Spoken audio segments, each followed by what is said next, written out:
السلام علیکم ورحمۃ اللہ وبرکاتہ۔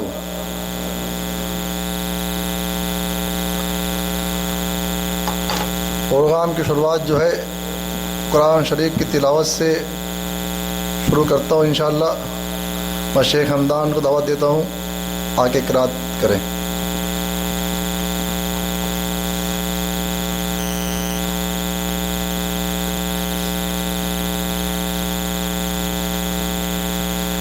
السلام علیکم ورحمۃ اللہ وبرکاتہ۔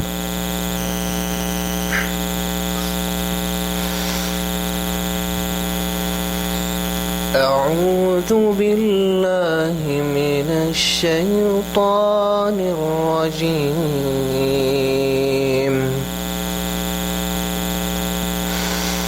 وقل رب اعوذ بک من همزات الشیاطین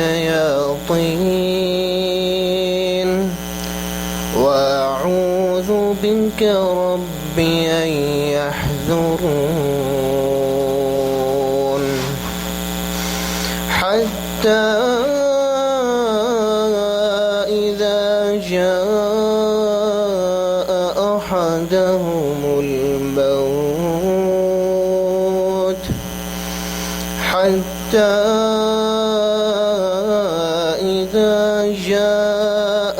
أحدهم الموت قال رب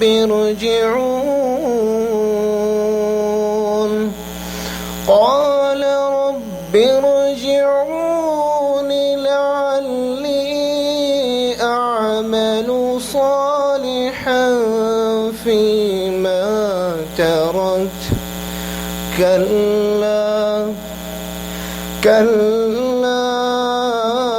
إنها كلمة هو قائلها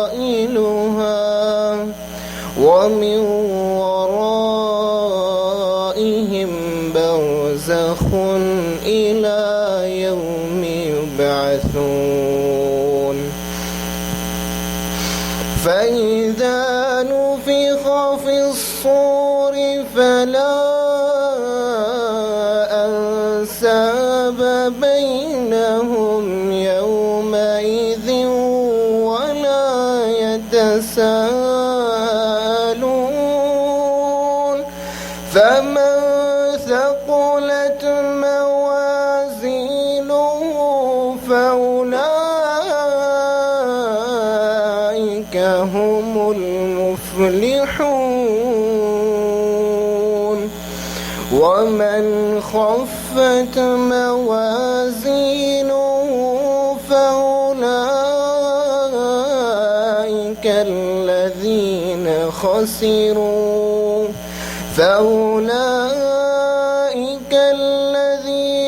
خسروا أنفسهم في جهنم خالدون تلفح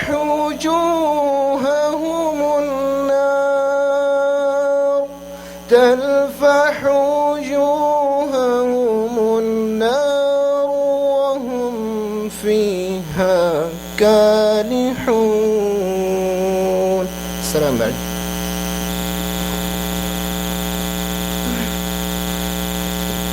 جزاک اللہ خیر۔ ابھی آپ قرآن کی تلاوت جو ہے شیخ حمدان سے سن رہے تھے۔ آج کا پروگرام نعیم اللہ صاحب کے لیے تھا، وہ اتفاق سے مدینے چلے گئے تو اس وجہ سے آج ان کا پروگرام نہیں ہوگا۔ ان کی جگہ جو ہے پروگرام جو ہے پیش کریں گے اخلاق بھائی انشاءاللہ۔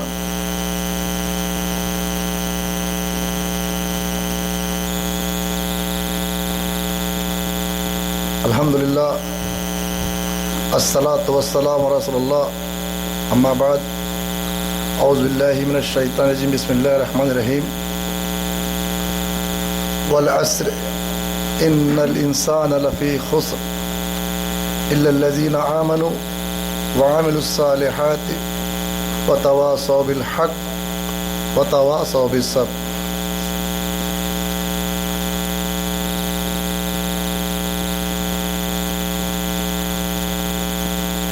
سورہ عصر کے اندر اللہ سبحانہ تعالیٰ نے جن 4 چیزوں کرنے کا عمل بتایا ہے، اگر وہ جو شخص اس کو نہیں کرے گا وہ خسارے میں ہوگا۔ پہلا، ایمان لائے، ایمان لانے کے بعد پھر نیک عمل کرے۔ اگر ایمان لاتا ہے اور نیک عمل نہیں کرتا ہے تو اس کا ایمان لانا فائدہ نہیں دے گا، اور اگر ایمان لاتا ہے اور نیک عمل نہیں کرتا تب بھی اس کو فائدہ نہیں ملے گا۔ پھر اللہ سبحانہ تعالیٰ نے بتایا جو لوگ حق کی بات نہیں کرتے،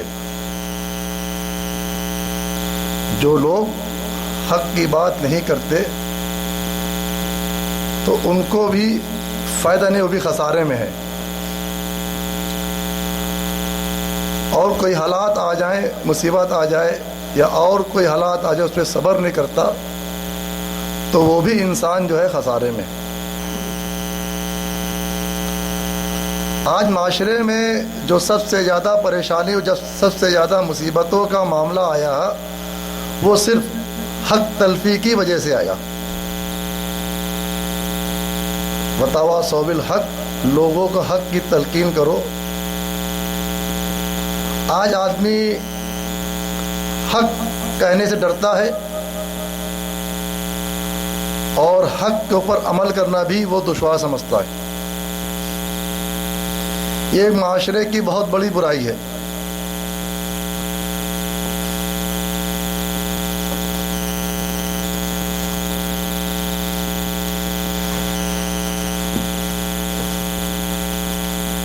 اللہ کے نبی صلی اللہ علیہ وسلم نے فرمایا کہ اللہ کے بندے پر کیا حق ہے، اللہ کے پر بندے کا حق کیا ہے اور بندے پر اللہ کا کیا حق ہے۔ معاذ بن جبل رضی اللہ عنہ فرماتے ہیں اللہ کے نبی صلی اللہ علیہ وسلم نے فرمایا بندے پر اللہ کا یہ حق ہے کہ وہ اسی کی عبادت کرے۔ اللہ پہ بندے کا یہ حق ہے کہ وہ اسی کی عبادت کرے اور اس کے ساتھ کسی کو شریک نہ ٹھہرائے۔ جب وہ اس کے اللہ کے ساتھ کسی کو شریک نہ ٹھہرائے گا تو اللہ کا بندے پہ یہ حق ہے، اللہ کا بندے پہ یہ حق ہے کہ اللہ اسے عذاب سے بچائے۔ اللہ کا حق سمجھ میں آیا کہ اللہ کا حق یہ ہے کہ اللہ کی بات کی جائے، اور اللہ کا بندے پہ یہ حق ہے کہ جب بندہ اللہ کے ساتھ کسی کو شریک نہ کرے تو اللہ تعالیٰ اسے جہنم میں نہ ڈالے۔ اور اللہ کے نبی صلی اللہ علیہ وسلم پہ امت کا حق یہ ہے کہ جو امتی ہے وہ نبی کریم صلی اللہ علیہ وسلم کے طریقے پہ چلیں۔ اگر اس سے کسی نے اعراض کیا تو وہ اس آیت کے دائرے میں آئے گا۔ اللہ سبحانہ تعالیٰ فرماتا ہے کہ جو اللہ اس کے رسول کی نافرمانی کرتے ہیں ان کو ڈرنا چاہیے، کہیں ان پہ کوئی آفت نہ آ جائے یا کوئی بڑے عذاب میں مبتلا نہ کر دیے جائیں۔ یہ تو اللہ کا حق ہو گیا اور یہ نبی کریم صلی اللہ علیہ وسلم کا حق ہو گیا۔ جو پہلے میں نے روایت پیش کی بخاری مسلم کی روایت ہے کہ اللہ کا حق یہ ہے بندے پر کہ اگر بندہ شرک نہ کرے تو اللہ تعالیٰ اس کو عذاب نہ دے۔ اتباع نبی کریم صلی اللہ علیہ وسلم کا حق بندے کے لیے یہ ہے کہ وہ نبی کریم صلی اللہ علیہ وسلم کی اتباع کرے اور اللہ کے نبی صلی اللہ علیہ وسلم کے طریقے پر ہی چلے۔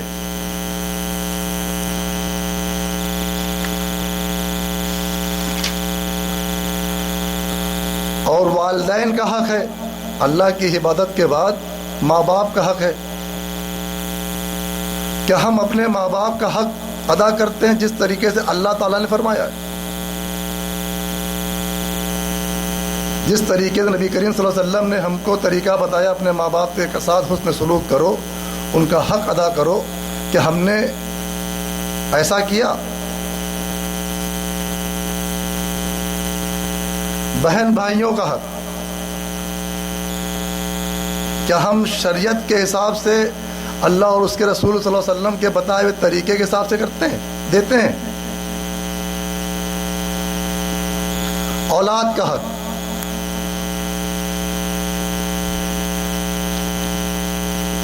اولاد کا حق جس طریقے سے اللہ سبحانہ و تعالیٰ نے ہمیں حکم دیا یا نبی کریم صلی اللہ علیہ وسلم نے اپنی اولادوں کی پرورش کی، کیا ہم انسان، ہم مسلمان ہونے کے ناطے کیا ایسا کرتے ہیں؟ ایک سوال ہے یہ۔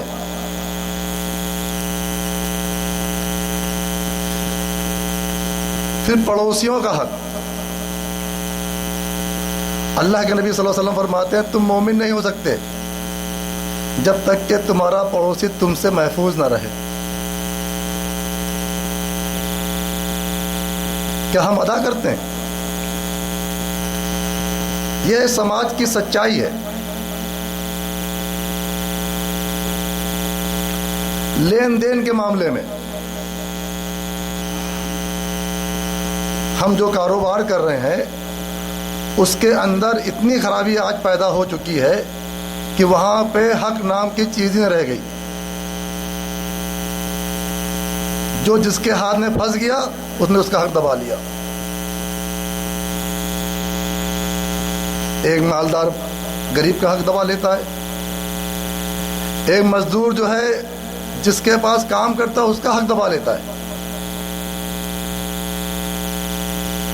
کام کی ٹائمنگ 12 گھنٹے کی ہے تو گلاتا ہے 10 گھنٹے کام کرتا ہے، پیسہ لیتا 12 گھنٹے کا، کرتا ہے 10 گھنٹے۔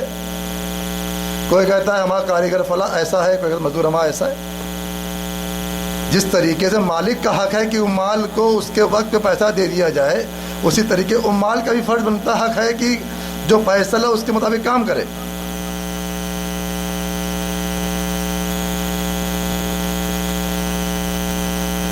اگر کوئی شخص کسی سے، اگر کوئی آدمی کسی سے قرضہ لے لے، جب قرضہ واپس کرتا ہے لیتے ٹائم تو بڑا پیار سے کہتا بھائی دے تو بہت ضرورت ہے، جو دے دیتا ہے، لیکن لینے والا دینے ٹائم حق نہیں ادا کرتا ہے، الا ماشاء اللہ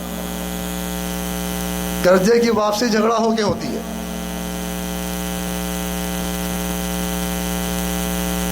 ہمارے ملک میں ایک چلان اور ہے، جب کسی کو سر چھپانے کی جگہ چاہیے ہوتی ہے بڑا منتیں کرتا ہے، بڑے سورس لاتا ہے بھائی یہ مکان ہم کو دلوا دو کہ خالی پڑا ہے، جس ٹائم آپ کہیں گے میں خالی کر دوں گا، آدمی اس کی محبت کہہ لے یا اس کے آنسو دیکھ کے کہتا ہے ٹھیک ہے آ کے رہ لو، اور وہ مکان دے دیتا ہے۔ چند مہینے چند سال گزرنے کے بعد جو مکان کا مالک ہوتا ہے کہتا ہے بھائی مکان ہمارا واپس کر دو، کرایہ بھی طے نہیں ہوتا ہے، کسی کا 200 کسی کا 500 کا طے بھی ہوتا ہے۔ تو جب وہ مکان کی واپسی کرتا ہے تو اس کے ساتھی براتی وہ خود حق تلفی کرتا ہے، کہتا ہے مکان خالی کروائے جو میں 50,000 لوں گا، جتنا اس نے کرایہ نہیں دیا ہوتا ہے اس سے زیادہ وہ مکان کی واپسی کا تقاضا کرتا ہے۔ اب آپ بتائیں یہ حق جو ہے حق تلفی ہو رہی نہیں ہو رہی ہے؟ اگر یہی کام قرآن و سنت کے مطابق ہوتا کہ اللہ کے نبی صلی اللہ علیہ وسلم نے فرمایا جب تم لین دین کرو تو ایک کاغذ پہ لکھ لیا کرو، یہ طریقہ ہم نے نہیں اپنایا تو بعد میں جھگڑے کا سبب بنتا ہے۔ یہ ہمارا معاشرہ ہے۔ مجھے بجائے 10 منٹ ملتے ہیں اس میں کیا کہا جائے گا؟ جب تیاری اچھی آتی ہے تو آدمی کہتا ٹائم ہو گیا۔ تو سب سے پہلے ہم اپنے اپنے گریبان میں جھانک کے دیکھیں کہ ہم کتنی حق تلفی کر رہے ہیں۔ اللہ سبحانہ تعالیٰ فرماتا ہے وَأَتِي ذَا الْقُرْبَى حَقَّهُ، سورہ بنی اسرائیل آیت نمبر 26، اور رشتہ داروں کو اس کا حق دو، اور رشتہ داروں کو اس کا حق دو۔ حضرت ابو بکر رضی اللہ عنہ فرماتے ہیں کہ اللہ کے نبی صلی اللہ علیہ وسلم فرمایا ظلم و زیادتی اور قطع رحمی دو جرم ایسے ہیں کہ اللہ تعالیٰ آخرت کی سزا کے ساتھ ساتھ دنیا میں بھی اس کو فوری سزا دیتا ہے، اور ان دونوں ظلموں کے علاوہ ایسا نہیں جس کی سزا کا اللہ اس طرح اہتمام کرے۔ کون سزا ہے؟ ظلم زیادتی اور قطع رحمی کرنے والے کو اللہ تعالیٰ دنیا میں بھی سزا دیتا ہے اور آخرت میں بھی دیتا ہے، اور اللہ تعالیٰ نے اور کسی بھی سزا کا ایسا اہتمام نہیں کیا کہ جس کی سزا ترنت دیتا۔ آج ہر انسان یہ حق تلفی کرنے کی وجہ سے پریشان ہے، اور یہ برائیاں عام طور سے موجود ہیں۔ ایک حدیث کہے کہ میں اپنی بات ختم کروں گا، اللہ کے نبی صلی اللہ علیہ وسلم فرمایا جانتے منافق کون ہے؟ جس میں 4 چیزیں پائی جائیں، جس میں 4 چیزیں موجود ہوں وہ پکا منافق ہے۔ وعدہ کرے تو پورا نہ کرے، امانت رکھوائی جائے تو امانت میں خیانت کر جائے، اور بات کرے تو جھوٹ بولے، اور جب جھگڑا ہو جائے تو گالی گلوچ کرے۔ جس شخص کے اندر یہ 4 چیزیں پائے جائیں گے وہ پکا منافق ہے۔ ہم کسی شخص کو نہ دیکھیں، سامنے یوں نہ کریں، ہم جو ہے اپنے آپ کو ایسے دیکھیں ہمارے اندر کیا کمی ہے۔ ہر انسان اپنی کمیوں کو دور کر لے۔ اگر جہاں پہ 50-100 آدمی بیٹھے ہیں یہ اپنی کمیوں کو دور کر لیں گے تو 50-100 آدمی حق پہ چلنے والے ہو جائیں گے۔ اگر ہم دنیا کو دیکھیں گے کیا ہوگا؟ اس کا الٹ ہوگا۔ اسی بات سے میں اپنی بات کو ختم کرتا ہوں۔ میں اخلاق بھائی کو دعوت دیتا ہوں وہ تشریف لائیں اور اپنے پڑھاؤ شروع کریں۔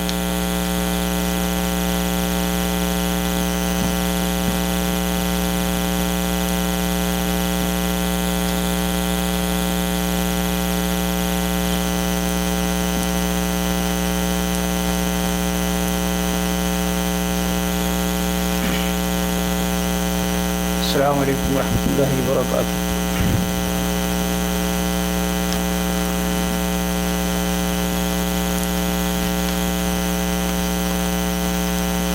ان الحمد للہ نحمده ونستعینه ونستغفره ونؤمن به ونتوکل علیہ ونعوذ باللہ من شرور انفسنا ومن سیئات اعمالنا من يهده الله فلا مضل له ومن يضلل فلا هادي له وأشهد أن لا إله إلا الله وحده لا شريك له وأشهد أن محمدا عبده ورسوله أما بعد فإن خير الحديث كتاب الله خير الهدي هدي محمد صلى الله عليه وسلم وشر الأمور محدثاتها وكل محدثة بدعة وكل بدعة ضلالة وكل ضلالة في النار أعوذ بالله من الشيطان الرجيم بسم الله الرحمن الرحيم یا ایھا الذین آمنوا اتقوا اللہ حق تقاته ولا تموتن الا وانتم مسلمون اللهم صل علی محمد وعلى آل محمد كما صلیت علی ابراہیم وعلى آل ابراہیم انک حمید مجید اللهم بارک علی محمد وعلى آل محمد كما بارکت علی ابراہیم وعلى آل ابراہیم انک حمید مجید۔ معزز حاضرین اکرام، اللہ تعالیٰ کا لاکھ لاکھ شکر احسان ہے کہ اس نے ہمیں اور آپ لوگوں کو یہ موقع عنایت کیا کہ یہاں پر جمع ہوں اور اللہ کے رسول صلی اللہ علیہ وسلم کی واضح تعلیمات کو سمجھیں اور سمجھ کر اس پر عمل کرتے ہوئے اپنی زندگی گزاریں۔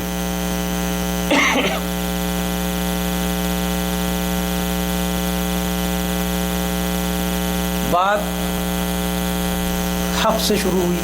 جاوید صاحب نے آپ لوگوں کو جو نصیحتیں کی اس کا مین لب لباب حق سے تعلق تھا کہ اللہ تعالیٰ نے حقوق اللہ اور حقوق العباد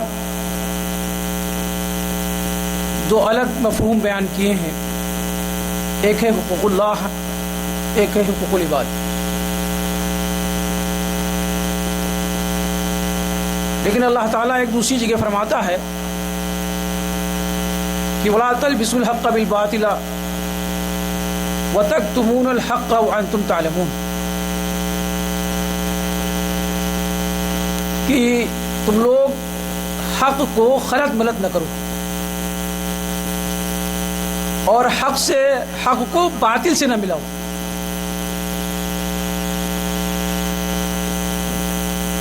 یہ بڑی اہم آیت ہے اور غور کرنے کی چیز ہے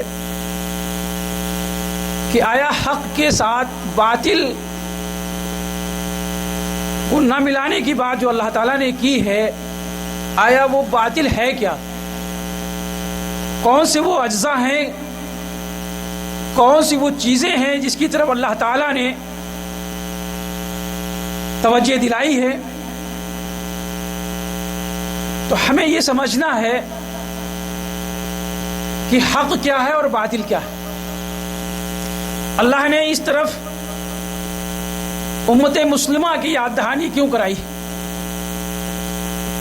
تو ہم اپنے اعمال پر اپنی زندگی کا محاسبہ کریں اور دیکھیں ہمارے عملوں کے اندر ہم جو عمل کرتے ہیں اس کے اندر کہیں باطل کی آمیزش تو نہیں ہے، کہیں باطل تو سرایت نہیں کر گیا ہے اور ہم یہ سمجھ رہے ہیں کہ ہم حق پر چل رہے ہیں.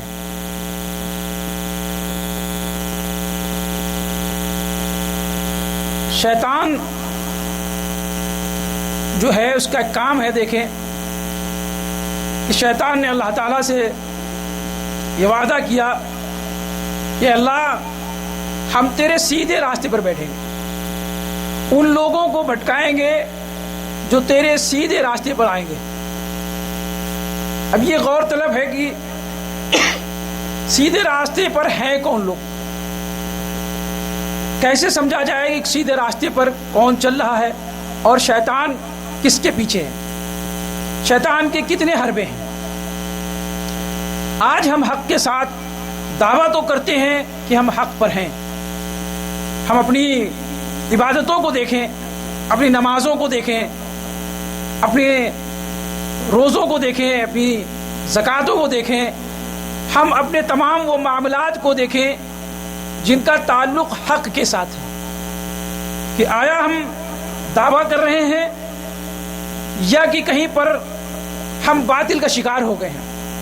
آج ہم اپنے معاشرے کا جب غور کرتے ہیں تو ہمارے معاشرے کے اندر تمام لوگ ہیں جو حق کا دعویٰ کرنے والے ہیں، لیکن ان کے اندر باطل کس طریقے سے ان کے ساتھ سرایت کر گیا ہے،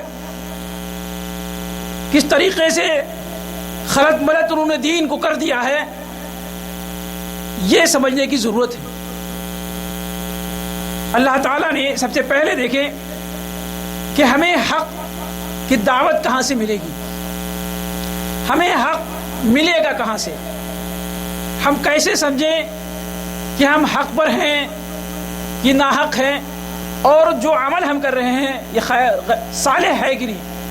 جیسا کہ ابھی سورہ عصر کے اندر جو بات کی گئی اس میں مین ایک چیز ہے کہ وہ عامل الصالحات، صالح عمل اللہ تعالیٰ کو مطلوب ہے. اور مختلف قرآن کے اندر اللہ تعالیٰ نے جو عمل کی بات کی ہے تو متعدد جگہ عمل الصالحات کی بات کی ہے کہ صالح عمل کرو. لیکن صالح عمل ہوگا کیسے، کس چیز کو ہم صالح عمل کہیں گے، اس کو سمجھنے کی ضرورت ہے. تو سب سے پہلے دیکھیں ہمیں ہدایت کے لیے اللہ تعالیٰ نے جہاں نبی اکرم صلی اللہ علیہ وسلم کو مبعوث فرمایا اسی کے ساتھ ہمیں کتاب بھی دی ہے، ہمیں ہدایت کے لیے کتاب دی ہے، اور یہ کتاب قیامت تک کے لوگوں کو آنے کے لیے ایک ہدی للناس ہے، تمام انسانوں کی ہدایت کے لیے ہے۔ تو ہمیں سب سے پہلے اس قرآن سے یہ دیکھنا ہے کہ جو ہم عمل کر رہے ہیں اللہ کے بتائے ہوئے طریقے کے مطابق ہے کہ نہیں ہے۔ کیونکہ قرآن نے سب سے پہلے جو چیلنج کیا ہے، جو دعویٰ کیا ہے، ذالک الکتاب لا ریب فیہ، سب سے پہلا جو دعویٰ ہے اس قرآن کا وہ یہ ہے کہ اس کتاب کے اندر کوئی عیب نہیں ہے۔ ذالک الکتاب لا ریب، اور بے مثال ہے کتاب، اس کے اندر کوئی باطل کی آمیزش نہیں ہے، اس کے اندر کوئی ٹیڑھ نہیں ہے، اس کے اندر کسی شخص کا کوئی کلام شامل نہیں ہو پایا ہے۔ اللہ تعالیٰ نے اس کو خالص بنیاد پر نازل کیا ہے، اور قیامت تک خالص بنیاد پر یہ رہے گا۔ تو قرآن کے اندر کوئی باطل نظام نہیں ہے، کوئی باطل چیز کا 1% بھی کوئی اجزا شامل نہیں ہو پایا ہے۔ تو ہمیں حق کو سمجھنے کے لیے اور باطل کو سمجھنے کے لیے قرآن کا مطالعہ کرنا پڑے گا۔ تو قرآن نے چیلنج کیا ہے کہ ھدی للمتقین الذین ھم یوقنون، ہمارے اندر جو ہدایت جن کو ہم دیتے ہیں وہ ان کو ایک شرط ہے کہ وہ متقی بنے پہلے۔ اگر وہ تقوی والے نہیں بنتے ہیں، متقی پرہیزگار نہیں بنتے ہیں، تو پھر ہدایت کی گارنٹی نہیں ہے۔ اللہ تعالیٰ نے سب سے پہلی شرط لگائی ہے کہ ھدی للمتقین، متقی بننا پڑے گا تمہیں اگر قرآن سے ہدایت چاہتے ہو۔ اور اگر ہدایت کے لیے قرآن کو نہیں چاہتے ہو تو تم چاہے رات دن اس قرآن کو پڑھو، تمہیں ہدایت نہیں مل سکتی۔ آج ہمارے معاشرے کے اندر دیکھیں کہ جس قرآن نے ہدایت کا چیلنج کیا ہے، ہدایت کی بات کی ہے، اور اللہ تعالیٰ نے کہا کہ افلا تدبرون القرآن، تم قرآن کے اندر غور و فکر کرو تو تمام وہ ہدایت کے راستے تمہیں مل جائیں گے جو ہم نے اس قرآن کے اندر واضح کر دیے ہیں۔ لیکن ہمارے معاشرے کے اندر آپ دیکھیں کہ قرآن کے ساتھ باطل جو ایک حق ہے، قرآن ایک حق ہے جس پر سب کا ایمان ہے، اور کس طریقے سے باطل نے اس قرآن کے ساتھ ساتھ چل کر ہمارے اندر، ہمارے امت مسلمہ کے اندر باطلانہ نظام اور باطلانہ عقائد نافذ کر دیے ہیں، اور باطلانہ وہ طریقے نافذ کر دیے ہیں جس کو آپ سوچ نہیں سکتے۔ آج ہمارا اس قرآن کے ساتھ رویہ کیا ہے، کیا سلوک ہم کر رہے ہیں قرآن کے ساتھ؟ صرف پہلے قرآن کے اوپر ہم غور و فکر کر لیں اپنے، کہ آیا ہم قرآن کو اس لیے پڑھ رہے ہیں کہ ہمیں ہدایت مل جائے، ہم اس دنیا سے جب جائیں تو اللہ کے سامنے سرخرو ہوں، ہمیں اللہ تعالیٰ انعامات سے نوازے، یا کہ ہم کوئی فارمیلٹی کے طور پر یا دنیا والوں کی دکھانے کے طور پر اس کو استعمال کر رہے ہیں؟ آپ دیکھیں آج ہمارے معاشرے کے اندر قرآن ایک کھیل بنا دیا گیا۔ اللہ کے رسول صلی اللہ علیہ وسلم نے فرمایا کہ جس شخص کے سینے میں قرآن نہیں ہے اس کا سینہ، اس کا دل بنجر ہے، وہ مردہ ہے۔ اللہ کے رسول صلی اللہ علیہ وسلم کتنی اہم بات کی طرف توجہ دلا رہے ہیں کہ جس کے دل کے اندر، جس کے سینے کے اندر قرآن نہیں ہے اس کا سینہ بنجر ہے، اس کا دل مردہ ہے۔ آج ہم نے قرآن کو کہاں استعمال کیا ہے؟ ہم اپنی زندگی کے لیے استعمال کر رہے ہیں، ہم ہدایت کے لیے استعمال کر رہے ہیں، بلکہ ہم نے قرآن کو مارنے کے لیے استعمال کیا ہے۔ اگر کوئی شخص بیمار ہے اور وہ قریب ہے مرنے کے لیے تو لوگ مولوی کو بلاتے ہیں کہ جلدی سے سورہ یاسین پڑھ کے اس کو مت لوٹاؤ، یہ مر جائے۔ یہ کیا ہے؟ یہ باطل نہیں ہے تو کیا ہے؟ قرآن کے ساتھ، حق کے ساتھ یہ باطل کو ہم نے شامل کر دیا۔ کیا قرآن کسی کو مارنے کے لیے آیا ہے؟ موت دلانے کے لیے آیا ہے؟ قرآن تو لوگوں کو زندہ کرنے کے لیے آیا ہے۔ آپ دیکھیں جس وقت قرآن نازل ہوا ہے، مکہ کی صورتحال پر غور کریں، مکے کی معاشرے پر آپ غور کریں کہ جو لوگ دنیا کے اندر، عالم انسانیت کے اندر جن کی کوئی ویلیو نہیں تھی، بالکل بکری کے چرواہے سمجھے جاتے تھے، ان کو لوگ مردوں سے تعبیر کرتے تھے کہ ان کے اندر کوئی شعور نہیں ہے، دنیا کی کوئی انسانیت ان کے اندر نہیں ہے۔ انہیں کوئی ان کے پاس تہذیب نہیں، کوئی تمدن نہیں ان کے پاس. لیکن جس وقت انہوں نے قرآن کو پڑھا، قرآن پر تدبر کیا اور قرآن کو اسی طریقے سے سمجھا جس طریقے سے نبی اکرم صلی اللہ علیہ وسلم نے صحابہ کو بتایا، تو آپ دیکھیں وہی مردہ قوم، وہی غیر تہذیب کی قوم پوری عالم انسانیت کی رہنما بن گئی، پوری عالم انسانیت کی لیڈر بن گئی اور پورے عالم انسان کے اندر اپنا رعب غالب کر دیا. آج ہم نے قرآن کو ایک کھیل بنا دیا اور ہمیں یہ شعور دلایا گیا، ہمیں یہ بتایا گیا کہ اگر تم قرآن کو پڑھنا ہے تو تمہیں 6 علم یا 9 علم کا حاصل کرنا بہت ضروری ہے. عجیب چیز باور کرائی گئی ہمارے امت مسلمہ کے اندر، خاص کر کے ہمارے ملکوں میں یہ تعلیم دی گئی کہ اگر قرآن تمہیں سمجھنا ہے تو تمہیں 6 اور 9 علم کا پہلے عبور حاصل کرنا پڑے گا، پہلے سمجھنا پڑے گا ان علموں کو، اس کے بعد تم قرآن کو سمجھ پاؤ گے. آپ دیکھیں اللہ کے رسول صلی اللہ علیہ وسلم نے جب مکہ کے اندر لوگوں کو قرآن کی دعوت دی، ایک اللہ کا پیغام دیا، تو کیا کوئی شرط رکھی کہ اے مکہ والوں پہلے تم 6 علم حاصل کر لو پھر قرآن پڑھنا؟ آپ دیکھیں حضرت عمر رضی اللہ تعالی عنہ کا واقعہ کہ حرم کے اندر کفار مکہ بیٹھے ہوئے اور یہ مشورہ کر رہے ہیں کہ نبی اکرم صلی اللہ علیہ وسلم کو کس طریقے سے خاموش کرایا جائے، یہ اسلام جو دن پر دن بڑھ رہا ہے کس طریقے سے اس کو ختم کیا جائے، اس کو روکا جائے. مختلف تدابیریں لوگ اختیار کرتے ہیں، مشورے کرتے ہیں، لیکن حضرت عمر رضی اللہ عنہ اٹھتے ہیں اور کہتے ہیں کہ آج ہم محمد صلی اللہ علیہ وسلم کا خاتمہ کر دیں گے، نعوذ باللہ، آج سے یہ تمام سے پکڑے ختم ہو جائیں گے. لیکن آپ دیکھیں کہ وہ حضرت عمر جن کی ذہنیت اس وقت کیا ہے کہ نبی اکرم صلی اللہ علیہ وسلم کو خاتمے کی ذہنیت نیت کر کے چلتے ہیں.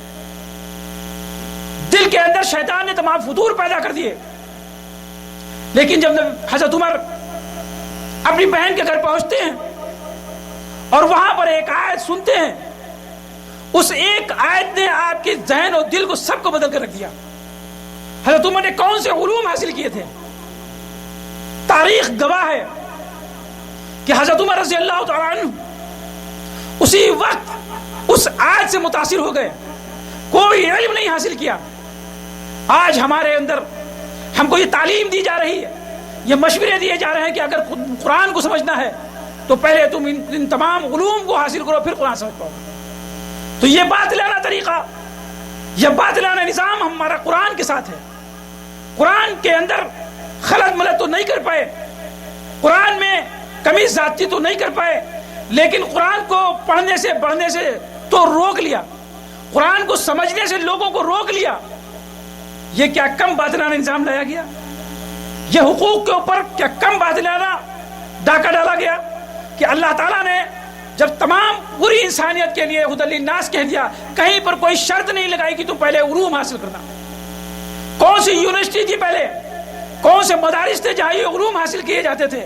آپ دیکھیں کہ جو لوگ جن کا کوئی نام و نشان نہیں تھا، عبداللہ بن مسعود، معاذ بن جبل، یہ لوگ جب قرآن کو سمجھا، تدبر کیا تو پوری دنیا کے رہبر بن گئے. حکومتیں اللہ تعالیٰ نے ان کے اقتدار میں، ان کے ہاتھ میں حکومتیں دے دی.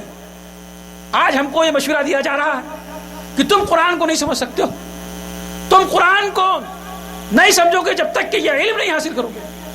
کہیں پر کوئی شرط اللہ تعالیٰ نے پورے قرآن کے اندر کوئی شرط نہیں رکھی، کوئی شرط نہیں رکھی کہ تم قرآن حاصل کرنے کے لیے پہلے علم حاصل کرو. نہ نبی اکرم صلی اللہ علیہ وسلم نے کوئی شرائط نہیں رکھی.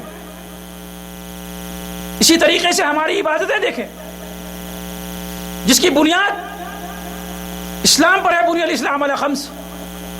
ہم ان 5 چیزوں پر دیکھیں کہ یہ جو حق ہے وَلَا تَلْبِسُوا الْحَقَّ بِالْبَاطِلِ وَتَكْتُمُونَ الْحَقَّ وَأَنْتُمْ تَعْلَمُونَ، اور خاص کر کے اس آیت کے لوگ یہ علماء ہیں کہ جو سمجھتے ہیں کہ حق کیا ہے اور حق کے ساتھ خلط ملط کر رہے ہیں۔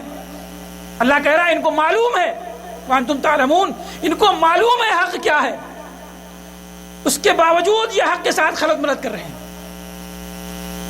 آج ہماری نمازیں، ہم اپنی نماز کا محاسبہ کریں کہ ہماری نماز شروع جو ہو رہی ہے وہ بدعت سے شروع ہو رہی ہے، وہ باطلانہ نظام سے شروع ہو رہی ہے۔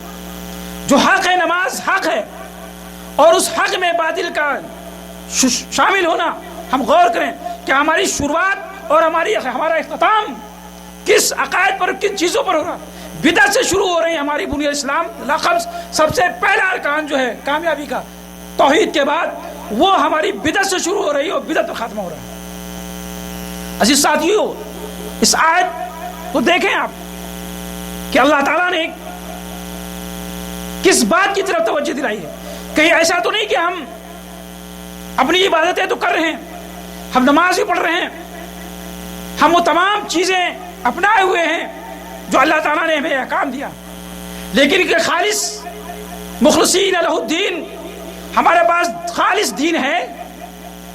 ایسا نہیں کہ ہم کسی باطلہ نظام کے شکار ہو گئے ہوں، ہم تمام وہ غلط چیزیں اپنائے ہوئے ہوں جس کا ہمیں شعور نہیں ہے۔ شیطان کے ہتھ کنڈے آپ دیکھیں کہ ایک نمازی ہے، 5 وقت کی نماز پڑھ رہا، ایک قرآن کا قاری ہے، مستقل قرآن پڑھ رہا، تو وہ شیطان اس سے نماز پڑھنے کے لیے منع نہیں کرے گا کہ تم نماز نہ پڑھو، نہ اس سے یہ کہے گا کہ قرآن مت پڑھو، بلکہ وہ ایسے راستے اختیار کرے گا کہ یہ نماز بھی پڑھتا رہے، پوری زندگی نماز پڑھتا رہے، لیکن اس کی نماز شریعت کے مطابق نہ ہو جو اللہ کے رسول صلی اللہ علیہ وسلم نے بتایا۔ اس کا قرآن جو پڑھ رہا ہے، اس قرآن کے اندر کوئی ایسی چیزیں شامل کر دو، وہ باطلانہ عقائد شامل کر دو، جو یہ پڑھتا تو رہے زندگی بھر قرآن، لیکن قرآن اس کو کوئی فائدہ نہ دے۔ یہ کہہ تو چکا ہے کہ اشہد ان لا الہ الا اللہ واشہد ان محمد عبدہ ورسولہ،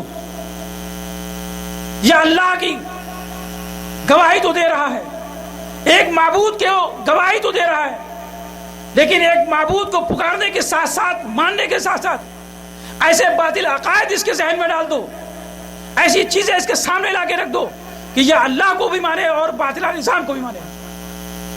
اور دوسری گواہی جو نبی اکرم صلی اللہ علیہ وسلم کو یہ رسول تو ماننا ہے، اللہ کا رسول تسلیم کرے، لیکن رسول کے ساتھ لوگوں کو بھی تسلیم کرے کہ یہ بھی لوگ ہیں جو شریعت کو بنانے والے، بگاڑنے والے۔ ایسے عقائد سے ہمارے ذہنوں کو ڈیمیج کرتا ہے، ایسی چیزیں ہمارے ذہن کے اندر لا دیتا ہے کہ ہم یہ سمجھتے ہیں کہ ہم عبادت کر رہے ہیں، ہم نماز پڑھ رہے ہیں، اس میں کیا کمی ہے، ہم روزے رکھ رہے ہیں، اس میں کیا کمی ہے، ہم زکوٰۃ دے رہے ہیں، ہم حج کر رہے ہیں، ہم تمام وہ چیزیں صدقہ و خیرات کر رہے ہیں، اللہ نے بتایا ہے کہ صدقہ و خیرات کرو، نماز پڑھو، ہم نماز پڑھ رہے ہیں، ساری چیزیں تو کر رہے ہیں، اب ہمارے اندر کیا کمی ہے؟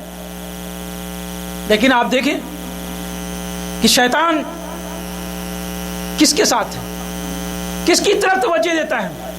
شیطان اس شخص کی طرف توجہ دیتا ہے کہ جو اپنی نماز کے اندر اہدنا الصراط المستقیم کہہ کر اور باہر آ کر صراط مستقیم کو تلاش کرنا شروع کر دے۔ خالی یہ نہیں ہے کہ وہ اہدنا الصراط المستقیم کہہ کر آیا ہے اور پھر اپنے دنیا کے تمام باطلہ نظام میں گڑبڑ ہو گیا، شیطان کو اس سے کوئی سروکار نہیں، بلکہ وہ دیکھتا ہے کون شخص ہے جو اہدنا الصراط المستقیم، اے اللہ ہمیں سیدھا راستہ دکھا، پھر باہر آ کر وہ تلاش کر رہا ہے، ڈھونڈ رہا ہے کہ سیدھا راستہ کون ہے۔ اور جیسا کہ آپ کو علم ہے کہ سیدھے راستے کا ہی وہ دشمن ہے، اور جس شخص سے اس کو خطرہ نہیں ہے کہ یہ سیدھا راستہ نہیں تلاش کرے گا، یہ جستجو نہیں کرے گا، اس کو کوئی لینا دینا نہیں ہے، اس نے کہہ تو دیا تو اس شخص کی اس کو کوئی ضرورت نہیں، چاہے 100 سال تک اس کی زندگی ملے اور نمازیں پڑھتا رہے، اس کو کوئی فرق نہیں پڑتا، لیکن اس شخص کی وہ تلاش میں ہے کہ جو سیدھے راستے کے لیے کوشش اور جدوجہد کر رہا ہے، اپنے ایک ایک عمل کی محاسبہ کر رہا ہے کہ ہمارا عمل اللہ کے رسول صلی اللہ علیہ وسلم کے بتائے ہوئے طریقے کے مطابق ہے کہ نہیں ہے. ایسے شخص کو ڈھونڈتا ہے، ایسے شخص کے عملوں کو ڈیمیج کرنے کے لیے تمام صلاحیتیں اپنی لگا دیتا ہے شیطان. تمام چیزیں باطلانہ نے آپ کے ذہن میں پیدا کر دیتا ہے. ہمیں اپنی عبادتیں، اپنے عمل، جیسا کہ آپ نے سنا کہ وہ عامل الصالحات، ہمیں صالح عمل کی ضرورت ہے. عمل کی ضرورت نہیں ہے، خالی عمل کی ضرورت نہیں ہے. اگر عمل کی ضرورت ہوتی تو پوری دنیا عمل کر رہی ہے، کچھ نہ کچھ کر رہی ہے. اللہ تعالیٰ نے خاص کر کے صالح لفظ کیوں لگایا کہ ہمیں صالح لفظ عمل چاہیے. الا الذین آمنوا وعملوا الصالحات، ایمان لائے ہو تو صالح عمل کرو. اور صالح عمل کرنے کے لیے تمہیں تلاش کرنا پڑے گی، تمہیں دیکھنا پڑے گا، اپنے عملوں کا محاسبہ کرنا پڑے گا. ایسا نہیں کہ ہم عمل کرتے ہیں اور آنکھ بند کر لے کہ ہم نے تو نماز پڑھ لی، ہم نے تو فلاں کام اچھا کر لیا، ہم نے صدقہ خیرات بھی کر دی، ہم نے حج بھی اور عمرے بھی کر لیے. ایسا نہیں. ایک ایک عمل پر آپ کو اپنی نگاہ رکھنا پڑے گی، محاسبہ کرنا پڑے گا. صحابہ کرام کو دیکھیے کتنے عمل کر رہے ہیں، کتنے عمل کر رہے ہیں. مکہ سے ہجرت کر کے مدینہ جاتے ہیں اور تمام جنگیں لڑی، کتنی جنگیں لڑی، کتنی قربانیاں دی. اس کے باوجود اللہ تعالیٰ اسے کیا کہہ رہا؟ لن تنالوا البر حتى تنفقوا مما تحبون. اتنی قربانیاں دینے کے بعد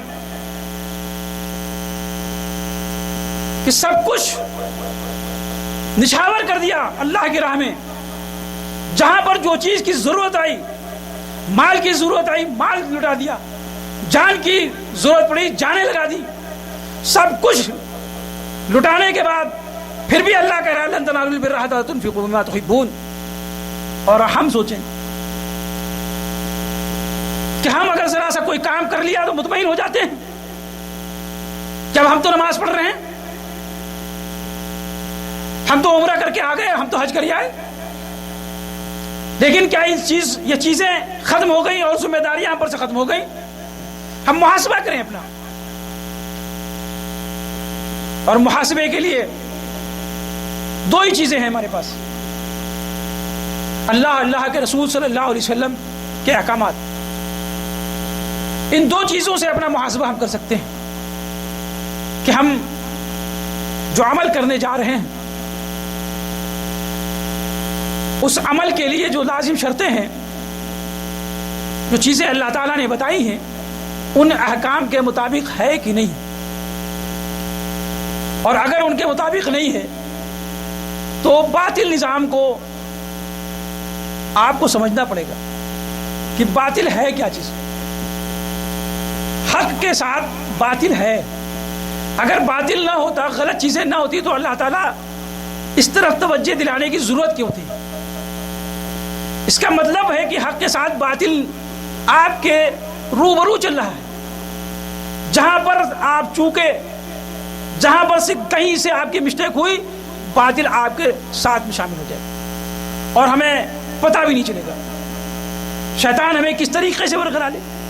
ایک تو پہلی چیز یہ ہے کہ ہم لوگ یہ دھوکہ کھا جاتے ہیں، مطمئن ہو جاتے ہیں کہ ہم لوگوں کے ساتھ شیطان نہیں آئے گا. ہم تو قرآن پڑھ لیتے ہیں، شیطان کہاں آئے گا. نماز بھی پڑھتے ہیں، اب شیطان سے ہم سے دشمنی رہی. آپ دیکھیں کہ ایک شخص عبداللہ بن مسعود رضی اللہ عنہ سے ایک شخص آیا اور کہا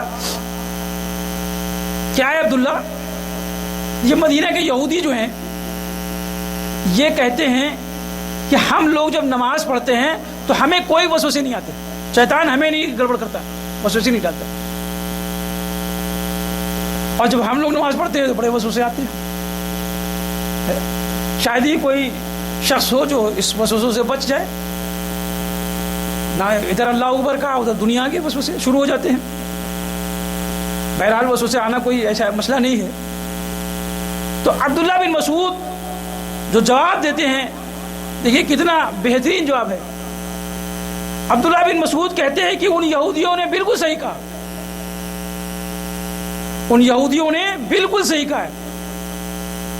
چور وہاں جاتا ہے جس گھر میں مال ہوتا ہے،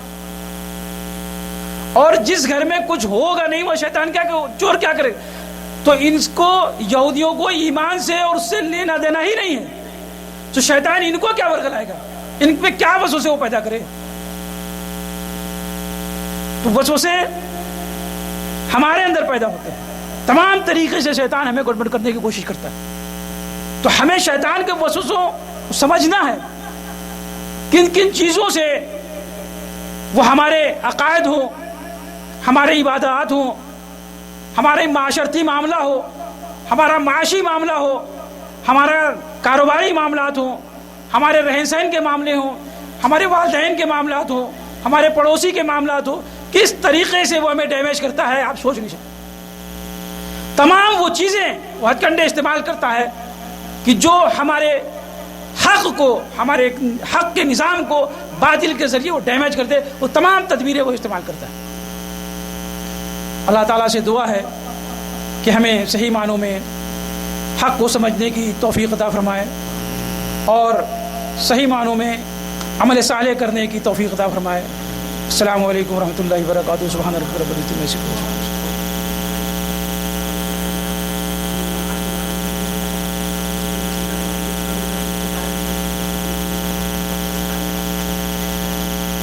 ابھی بھائی نے سوال کیا ہے کہ نماز جو شروع ہوتی ہے، ہم نے ابھی کہا بدعت سے شروع ہوتی ہے اور خاتمہ بدعت پر ہوتا ہے۔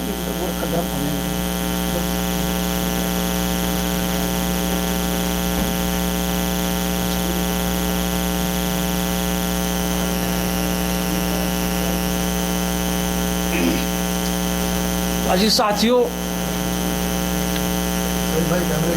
غور کریں کہ ہماری نماز جو دین کا دوسرا جز ہے، توحید کے بعد بہت امپورٹنٹ عبادت ہے، جس کو اللہ تعالیٰ نے قرآن کے اندر تقریباً 82 جگہ احکام کیے ہیں، صادر کیے ہیں نماز کے لیے۔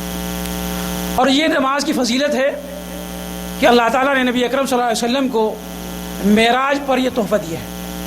تو ہماری نماز ویسے ہی ہونی چاہیے جیسے کہ اللہ کے رسول صلی اللہ علیہ وسلم نے کہا ہے کہ صلو کما رأیتمونی اصلی، جس طریقے سے ہم نماز پڑھیں اس طریقے سے نماز پڑھو۔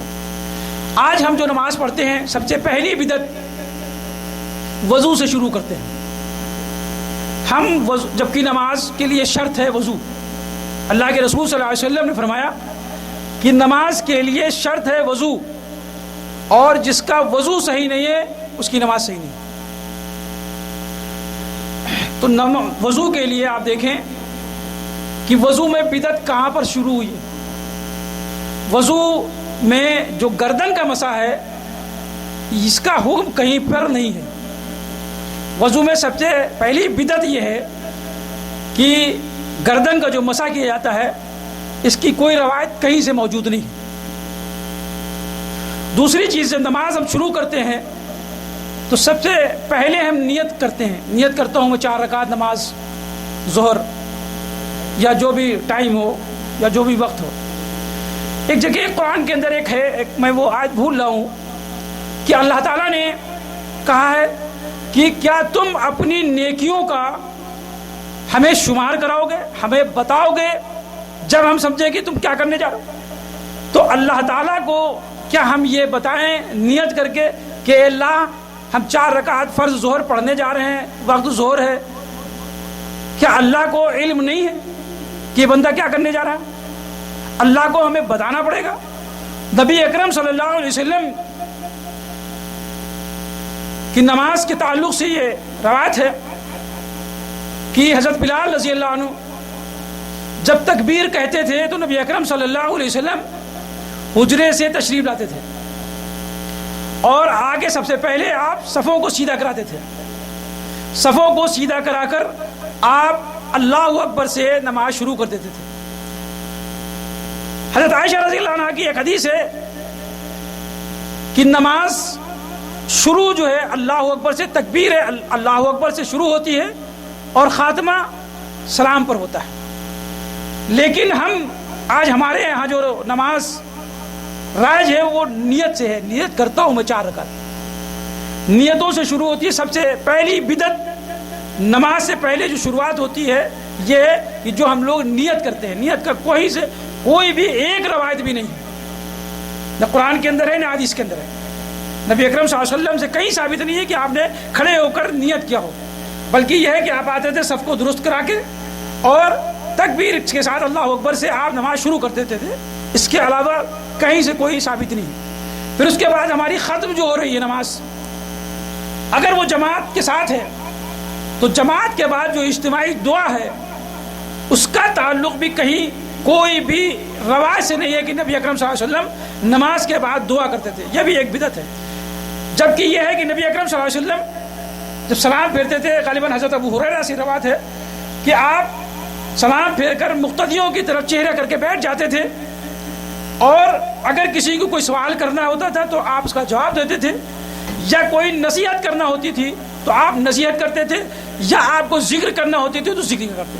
لیکن دعا کہیں سے ثابت نہیں ہے کہ امام دعا کرائے، یہ کہیں سے نماز با جماعت کے اندر کہیں سے ثابت نہیں ہے.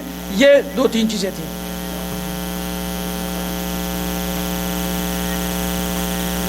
جزاک اللہ خیر.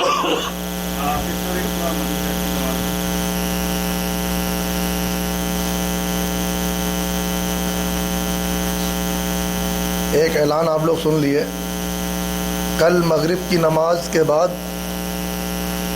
حیہ سلامہ کی جعلیات میں پاکستان کے ایک بہت بڑے عالم آ رہے ہیں جن کا نام عبداللہ ناصر رحمانی صاحب ہے. آپ لوگ اگر وہاں پروگرام میں جانا چاہیں تو جا سکتے ہیں. یہ طریق مدینے پہ ہے، شار ہرا کے اوپر. شار ہرا پہ حبیطت فندق حبیطت ہے، اس کے پیچھے بالکل. اور اشارے سے آپ جب مڑیں گے الٹے ہاتھ کو تو التجاجز کے پاس سے راستہ گیا ہے. وہ کل مغرب کی نماز کے بعد عبداللہ ناصر رحمانی صاحب آ رہے ہیں، جن صاحب کو جانا ہے اور تشریف لے سکتا ہے. یہ سوال پوچھیے آپ.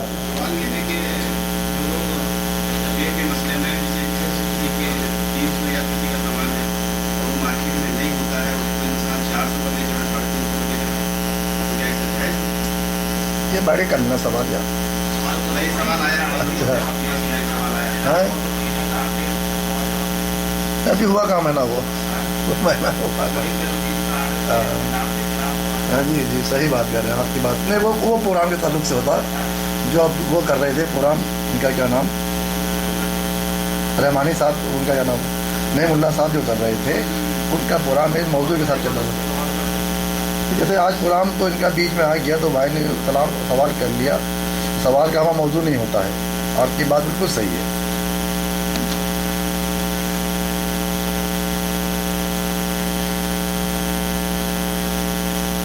لال لال لال لال لال پیچھے لگا ہے. ہاں دبا دو اس کو بس.